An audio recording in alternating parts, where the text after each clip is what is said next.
Hello বন্ধুরা, সবাই কেমন আছেন? আশা করি সকলেই ভালো আছেন। আজ আমি একটা দুঃখিনী মায়ের গল্প বলবো আপনাদেরকে। গল্পটা শুনে যদি আপনাদের ভালো লাগে, একটা লাইক, একটা শেয়ার ও একটা চ্যানেলটা আমার সাবস্ক্রাইব করে দেবেন তখন।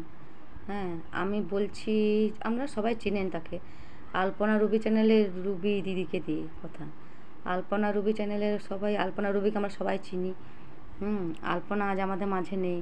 হ্যাঁ, কিন্তু রুবি দিদিকে বেচারি অভাগী মায়ের খুব কষ্ট।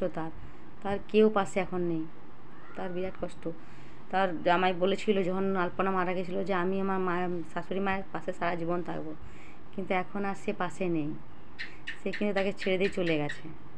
হ্যাঁ, এবার তাহার মনে করুন, সে ওই বেচারি ওই ঘরে ওই বাঁশঝোড়ের মাঝে ওই ঘরটিতে বেচারি একা থাকে। কি কষ্ট।